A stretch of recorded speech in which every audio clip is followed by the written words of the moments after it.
Hello दोस्तों। आज की वीडियो का जो हमारा विषय है वो है सेट्स, जो कि क्लास 11th की एनसीईआरटी बुक का चैप्टर नंबर 1 है। ये बेहद ही इम्पोर्टेंट चैप्टर है। क्यों है? इसकी इम्पोर्टेंस को आइए हम समझते हैं कि आखिर ये इतना इम्पोर्टेंट क्यों हो जाता है। पहला जो इम्पोर्टेंस है वो ये है, the concept of set reserves as a fundamental part of the present day mathematics. मतलब आज के समय में जो मैथमेटिक्स हम लोग पढ़ते हैं उसमें ये एक फंडामेंटल रोल प्ले करता है। मतलब आज का जो हमारा मैथमेटिक्स है उसमें जो हमारे टॉपिक्स हैं उसमें आपको कई सारे टॉपिक्स में आपको ये दिखाई देता है। इस वजह से ये बहुत ही इम्पोर्टेंट हो जाता है। अगर हम इसका सेकंड देखेंगे इम्पोर्टेंस, तो today this concept is being used in almost every branch of mathematics. जैसा कि मैंने बताया आपको कि आज के समय में या आज की जो मैथमेटिक्स है उसमें जो है लमसम लमसम आपके हर एक ब्रांच में आपको दिखाई देता है। तीसरा जो इम्पोर्टेंस है, set is used to define the concept of relation and function. इसी बुक में एक चैप्टर है रिलेशंस एंड फंक्शंस, उसमें भी आपको ये दिखाई देगा।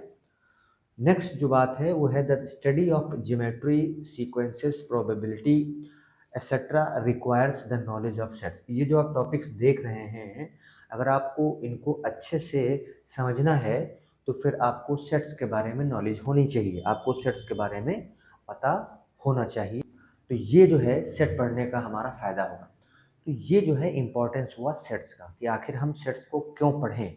तो यहाँ पर मैंने आपको 4 इम्पोर्टेंस बातें बता दी हैं। अब आगे हम लोग देखेंगे इसको सीक्वेंस से कि सेट्स क्या होता है, कैसे इसको रिप्रेजेंट करते हैं और इसको रिप्रेजेंट करने के क्या क्या मेथड हो सकते हैं। आज की क्लास में हम ये चीज़ें सीखेंगे और एक्सरसाइज 1.1 का जो पहला क्वेश्चन है उसको सॉल्व करेंगे आज की वीडियो में। आइए शुरू करते हैं। अब हम देखेंगे कि सेट्स क्या होता है और इसका रिप्रेजेंटेशन कैसे करेंगे, इस चीज़ को हम देखने वाले हैं। तो इसमें कह रहा है कि in everyday life we often speak of collections of objects of a particular kind. हम यहाँ पे क्या करते हैं एवरीडे लाइफ में कि किसी पर्टिकुलर काइंड की या किसी पर्टिकुलर थिंग की क्या करते हैं, कलेक्शंस के बारे में बातचीत करते हैं।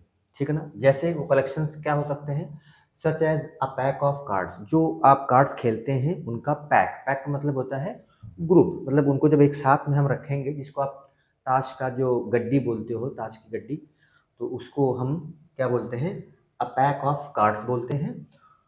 ऐसे ही लोगों की जो ग्रुप होता है उसको हम बोलते हैं अ क्राउड ऑफ पीपल। ऐसे ही क्रिकेट टीम। तो ये हम कलेक्शन की बात कर रहे हैं। जैसे हम एवरीडे लाइफ में या डे टू डे लाइफ में हम लोग कलेक्शन की बात करते हैं, बिल्कुल वैसे ही हम लोग मैथमेटिक्स में भी कलेक्शन की बात करते हैं। जैसे एग्जाम्पल अगर लें तो जैसे कि नेचुरल नंबर्स का कलेक्शन हो जाता है, पॉइंट्स का कलेक्शन हो जाता है, प्राइम नंबर्स का कलेक्शन हो जाता है। तो कहने का मतलब ये है कि जैसे हम रोज़मर्रा की ज़िंदगी में हम लोग क्या करते हैं, कलेक्शन की बात करते हैं, वैसे ही मैथमेटिक्स में भी हम लोग कलेक्शंस की बात करते हैं। जैसे नेचुरल नंबर्स का कलेक्शन हो जाएगा आपका, प्राइम नंबर्स का कलेक्शन हो जाएगा, इवन नंबर का कलेक्शन हो जाएगा। इस तरीके से हम मैथमेटिक्स में कलेक्शन की बात करते हैं। आइए हम कुछ एग्जाम्पल्स के माध्यम से अपनी बात को और अच्छे से समझने की कोशिश करते हैं। पहला एग्जाम्पल है odd natural numbers less than 10।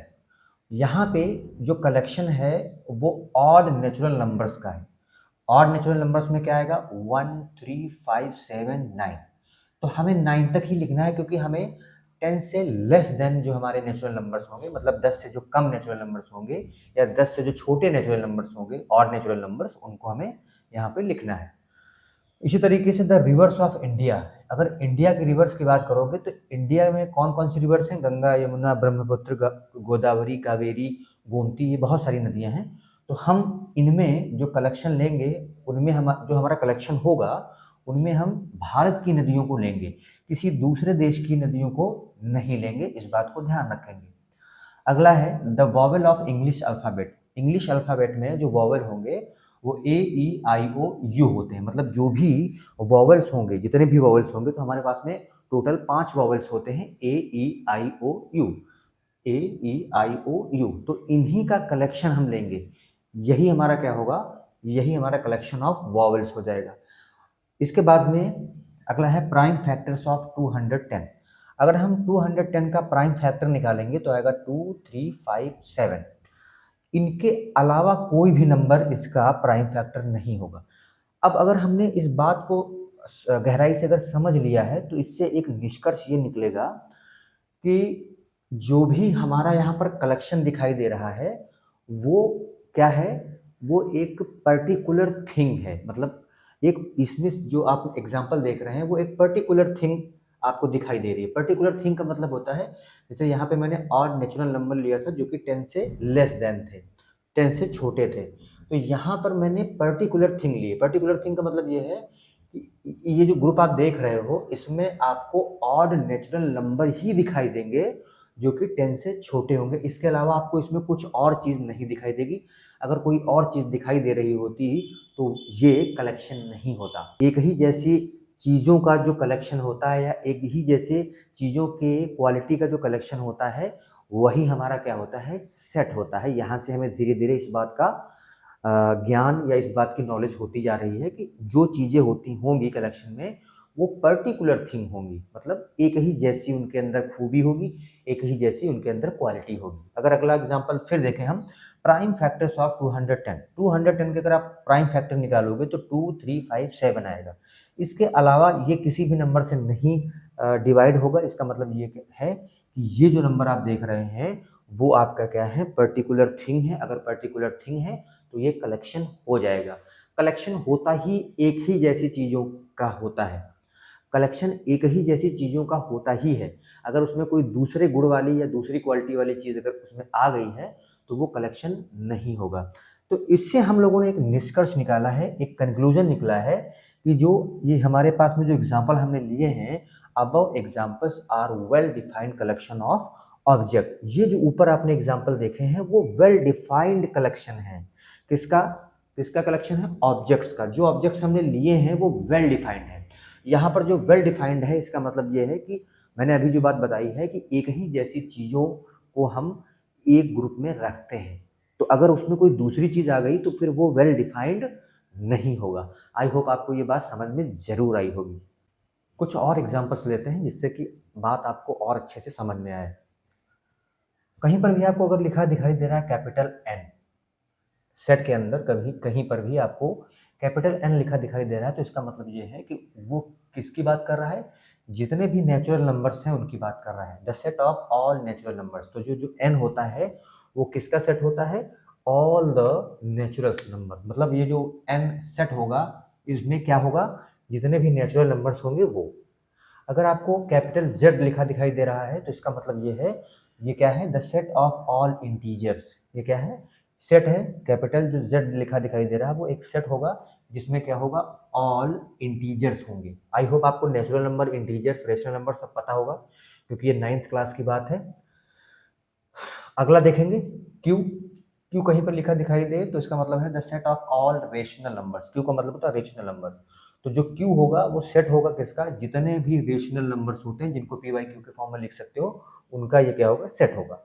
Are, अगर आपको कैपिटल आर लिखा दिखाई दे रहा है तो उसका मतलब है वो सेट है किस चीज का, रियल नंबर्स का। मतलब उसके अंदर क्या होगा, जो भी सेट होगा उसके अंदर जो भी चीजें होंगी वो रियल नंबर्स होंगी।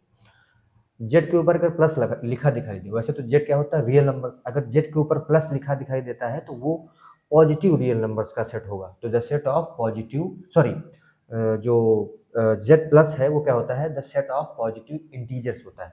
यहाँ पर जो जेड है वो क्या है, ऑल इंटीजर्स की बात करेगा अगर इस पे प्लस या माइनस नहीं दे रखा है। लेकिन अगर प्लस दे रखा है तो यहाँ पर आपको पॉजिटिव इंटीजर्स की बात बताएगा। मतलब वो जो भी सेट है उसमें पॉजिटिव इंटीजर्स होंगे। क्यू प्लस की बात करें, क्यू का मतलब होता है रेशनल नंबर। लेकिन अगर क्यू प्लस की बात करें तो इसका मतलब है कि वो जो सेट होगा वो पॉजिटिव रेशनल नंबर होगा। मतलब उसमें नेगेटिव नहीं होगा, सारी चीज जो सारे रेशनल नंबर होंगे जो भी वो पॉजिटिव होंगे। आर प्लस की बात करेंगे तो आर आपका क्या होता था, रियल, जितने भी रियल नंबर्स होंगे उनका सेट होता था कैपिटल आर। तो यहाँ पर अगर आर प्लस की बात करें तो यहाँ पे क्या होगा, पॉजिटिव रियल नंबर्स होंगे। एक बात आपको मैं बता देता हूँ कि अगर आपको सेट को रिप्रेजेंट करना है तो उसके लिए आप कैपिटल लेटर का यूज करते हो। तो यहाँ पर आप देख रहे हो capital N, capital Z, capital Q, capital R, capital Z plus, capital Q plus capital R plus, ये सारी चीज़ें आपको दिखाई दे रही हैं। तो इसका मतलब है कि अगर हमें रिप्रेजेंट करना है सेट को, तो हम उसको कैपिटल लेटर से क्या करते हैं, रिप्रेजेंट करते हैं। अभी तक जो हमने चीज़ें सीखी हैं उनका अगर हम कंक्लूजन निकालें, तो यहाँ पर कंक्लूजन निकल के आता है कि a set is well defined collection of objects and does not change person to person. मतलब जो सेट होता है वो वेल डिफाइंड कलेक्शन होता है, किनका, ऑब्जेक्ट्स का होता है। मैंने ये चीज़ आपको अभी बताई थी कि well defined collection of objects का मतलब होता है कि कलेक्शन में हम जो भी चीज़ें लेते हैं वो सेम क्वालिटी रखती हों, उनका जो गुण है वो सेम होना चाहिए, ठीक है ना। और यहाँ पर मैंने एक और चीज़ ऐड कर दी है, and does not change person to person. और जो ये सेट है या ये जो कलेक्शन है वो पर्सन टू पर्सन चेंज नहीं होगा। एक एग्जांपल लेता हूँ मैं, फिर मैं आपको और बेहतर तरीके से बता पाऊंगा। मैंने एग्जांपल लिया है all natural numbers less than 10। जितने भी नेचुरल नंबर यहाँ होंगे वो 10 से छोटे होंगे। तो नेचुरल नंबर्स कहाँ से शुरू होते हैं, 1 से। तो 1 2 3 4 5 6 7 8 9, ये जो चीज़ मैंने ली है ये क्या है, नेचुरल नंबर्स हैं और क्या है, 10 से छोटे हैं, 10 से कम है।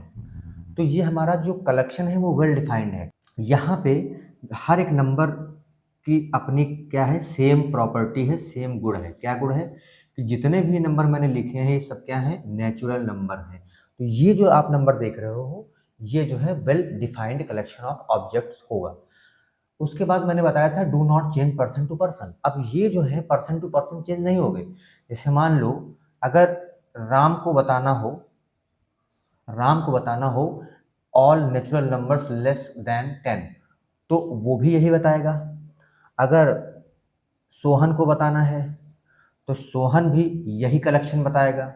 अगर दिनेश को बताना हो तो दिनेश भी यही कलेक्शन बताएगा। और अगर आपको बताना हो तो आप भी यही कलेक्शन बताएंगे। तो इसका मतलब ये चेंज नहीं हो रहा है। ऐसा पर्सन टू पर्सन चेंज होने का मतलब ये है कि अगर मैं बताऊं तो कुछ और बताऊं, कोई दूसरा बताए तो कुछ और कलेक्शन बताए, कि कोई तीसरा बताए तो कुछ और बताए। तो यहाँ पे वो चीज़ नहीं होनी चाहिए। सेट होने की ये क्या है, कंडीशन है। अगर कोई भी सेट है या कलेक्शन ऑफ ऑब्जेक्ट्स है तो उसमें सेम क्वालिटी की चीज़ें होनी चाहिए, सेम गुण होना चाहिए, तभी वो सेट माना जाएगा। आइए अपने अंडरस्टैंडिंग को और अपग्रेड करते हैं। यहां पर मैंने लिखा हुआ है the collection of 5 most renowned mathematicians. अगर मैं आपसे कहूं यहां पे ऑफ द वर्ल्ड डाल दो, ऑफ द वर्ल्ड या ऑफ वर्ल्ड,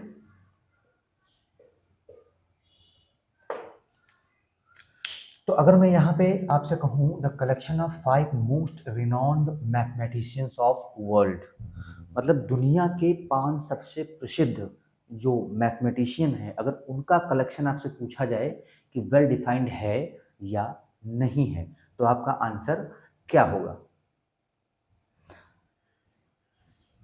मैं आपसे ये कहना चाहता हूँ कि हर इंसान की जो पसंद है वो अलग अलग है, ठीक है। जैसे मुझे कुछ और पसंद है, मुझे क्रिकेट खेलना पसंद है, किसी को हॉकी पसंद होगा, किसी को फुटबॉल, किसी को वॉलीबॉल। तो इस तरीके से ये जो चीज़ है वो एक ऑब्जेक्टिव चीज़ हो जाएगी। ये जो चीज़ है वो अलग हो जाएगी। मतलब कहने का ये है कि हो सकता है कि मेरे नज़रिए से कोई दूसरा मैथमेटिशियन जो है रिनाउंड हो, प्रसिद्ध हो। जैसे मैं रामानुजन को प्रसिद्ध मैथमेटिशियन में लूँगा। हो सकता है कोई आइजैक न्यूटन को ले, हो सकता है कि कोई दूसरे मैथमेटिशियन को ले। तो कहने का मतलब ये है ये पर्सन टू पर्सन चेंज हो सकता है। ये जो चीज़ मैंने ली है ये पर्सन टू पर्सन चेंज होगी। कोई कोई किसी और को बताएगा प्रसिद्ध, कोई किसी और को, कोई किसी और को। इस तरीके से अगर एक कलेक्शन आप निकालोगे तो हर पर्सन का अपना अलग जो है क्या होगा, नज़रिया होगा देखने का। तो जिस वजह से ये आपका वेल डिफाइंड या नॉट वेल डिफाइंड में किस कैटेगरी में आएगा, ये आपका नॉट वेल डिफाइंड में आएगा। मतलब इसको आप वेल डिफाइंड कलेक्शन में नहीं लोगे। मैंने बताया ना, क्योंकि हर इंसान का अपना एक अलग नज़रिया होता है। कोई न्यूटन को मैथमेटिशियन में सबसे महान मानेगा, कोई रामानुजन को, कोई जो है आपका पाइथागोरस को, ऐसे करके हर आदमी का अपना एक अलग नज़रिया होगा। तो यहाँ पर ये जो पर्सन टू पर्सन चेंज आ रहा है, इसकी वजह से ये क्या नहीं है, सेट की कैटेगरी में नहीं आएगा, तो ये सेट नहीं माना जाएगा। अगली जो चीज़ है वो ये है कि हम सेट्स को रिप्रेजेंट कैसे करेंगे। तो अगर आपको किसी भी सेट को रिप्रेजेंट करना है तो we denote set in capital letters. अगर आपको सेट को डिनोट करना है, मतलब हम कैसे उसको सिंबल, डिनोट का मतलब यहाँ पे सिंबल है। अगली जो चीज़ है वो ये है कि रिप्रेजेंटेशन ऑफ सेट, मतलब सेट को हम कैसे रिप्रेजेंट करें। तो सेट को रिप्रेजेंट करने का एक तरीका ये होता है कि जो भी सेट होगा उसको आप कोई नाम दे दोगे। नाम कैसे दे सकते हो, ए बी सी ऐसे करके आप नाम दे सकते हो, लेकिन नाम जो होंगे वो आपके कैपिटल लेटर्स में होने चाहिए। तो मतलब सेट को रिप्रेजेंट करने का जो तरीका है वो कैपिटल लेटर्स है, स्मॉल लेटर गलती से भी मत लिख देना। अगली चीज़ यहाँ पर लिखा हुआ है ऑब्जेक्ट्स, मेंबर्स, एलिमेंट्स। ये तीनों चीज़ें एक ही चीज़ को रिप्रेजेंट करती हैं, रिप्रेजेंट सेम थिंग। मतलब ये है कि सेट के अंदर जो भी चीज़ें आप लेते हो, जैसे मैंने भी लिया था नेचुरल नंबर्स लेस देन 10, तो यहाँ पर जो मैंने लिया था एग्जाम्पल, इसमें मैंने 1 से लेके 9 तक नंबर लिखे थे। तो ये जो 1 से लेके 9 तक जो नंबर लिखे थे वो आपके क्या होंगे, उसी को हम लोग क्या बोल सकते हैं, या तो ऑब्जेक्ट्स बोल दो, या तो मेंबर्स बोल दो, या फिर एलिमेंट्स बोल दो। तो ये तीनों जो चीज़ें हैं वो सेम चीज़ के लिए आती हैं। ये आपके स्मॉल लेटर्स में होंगे, और स्मॉल लेटर्स में आपका A B, small A B C करके ये आपका होता है। और एक चीज़, ये जो एलिमेंट हैं, मेंबर्स हैं या ऑब्जेक्ट्स हैं, इनको कर्ली ब्रैकेट के अंदर लिखा जाता है, जिसको आप ब्रेसेस बोलते हो। इनको किस में लिखेंगे, कर्ली ब्रैकेट में इसको हम लिखेंगे। इस तरीके से आप कर्ली ब्रैकेट में लिखोगे, और अंदर जो भी एलिमेंट हैं इनको हम कॉमास के जरिए या कॉमा के द्वारा हम इनको अलग अलग करके लिखते हैं, ए बी सी डी, इस तरीके से। तो ये रिप्रेजेंटेशन ऑफ सेट हो गया। एक्सरसाइज 1.1 को करने के लिए हमने कुछ चीज़ें देख ली हैं। अब हमारी जो लास्ट चीज़ है वो ये है कि हम कैसे, मतलब किन मेथड से हम सेट को रिप्रेजेंट करते हैं, जो कि हमारा एक्सरसाइज 1.1 को करने से पहले इंट्रोडक्शन का जो पार्ट होगा वो लास्ट होगा। आज की इंट्रोडक्शन की वीडियो का जो हमारा लास्ट टॉपिक है वो है methods of representing a set. किसी भी सेट को रिप्रेजेंट करने के दो मेथड होते हैं। एक तो होता है रोस्टर और टेबुलर फॉर्म, या रोस्टर कह लो या फिर टेबुलर कह लो, दोनों सेम है। अगला है सेट बिल्डर फॉर्म। तो यही दो तरीके होते हैं जिनसे हम किसी भी सेट को रिप्रेजेंट करने का काम करते हैं। तो रोस्टर और टेबुलर फॉर्म क्या होता है, इसमें कह रहा है कि in roster form all the elements of a set are listed. मतलब रोस्टर फॉर्म में जितने भी एलिमेंट हैं, एलिमेंट मतलब होता है सेट के अंदर जो भी आप चीज़ें रखते हो वो एलिमेंट हैं। तो रोस्टर फॉर्म में जितने भी एलिमेंट हैं वो लिस्टेड होते हैं, मतलब उसमें लिख दिए जाते हैं, उसमें ब्रेसेस में अंदर वो लिखे जाते हैं। अभी एग्जाम्पल मैं आपको दूंगा तो समझ में आ जाएगी बात है। The elements are being separated by commas. जो उसके अंदर एलिमेंट हैं सेट के अंदर, उनको हम कॉमास के थ्रू क्या करते हैं, अलग करते हैं। And are enclosed within braces. और जो भी एलिमेंट हैं उनको हम किस में लिखते हैं, ब्रेसेस में। ब्रेसेस मतलब ये जो कर्ली ब्रैकेट है उसके अंदर हम उनको रखते हैं। तो हमने एग्जांपल लिया है the set of all even positive integers less than 7। तो पहला कह रहा है कि जो रोस्टर फॉर्म है वो, उसमें जो एलिमेंट्स होते हैं वो लिस्टेड होते हैं। मतलब पहले तो हमें क्या करना पड़ेगा, एलिमेंट रखना पड़ेगा। तो एलिमेंट में हमारा क्या क्या आएगा, हमें क्या रखना है, the set of all even positive integers less than 7। जो हमारे पास में जो इवन पॉजिटिव इंटीजर्स होंगे, तो इवन पॉजिटिव इंटीजर्स क्या होंगे, एक तो 2 होगा, दूसरा 4, और फिर 6। ये हमारे हो जाएंगे एलिमेंट। अब इन एलिमेंट को हमने कॉमा के थ्रू इनको अलग अलग कर दिया। फिर हमको इनको किस में रखना है, ब्रेसेस में रखना है या ब्रैकेट में रखना है। किस ब्रैकेट में, कर्ली ब्रैकेट में। तो इस तरीके से आप इसको क्या करते हो, डिनोट करते हो। इसको सेट को यहाँ पे डिनोट करने के लिए आप कोई भी कैपिटल लेटर लिख दो। ये क्या था, इवन पॉजिटिव इंटीजर। तो इंटीजर के लिए हमने क्या लिखा था, z लिखा था, तो z प्लस करके इक्वल का साइन लगा दो। तो ये आपका क्या बन जाएगा, ये आपका हो जाएगा रोस्टर और टेबुलर फॉर्म। आई होप आपको बात समझ में आई होगी। अब हम देखेंगे जो हमारा नेक्स्ट मेथड है सेट बिल्डर फॉर्म।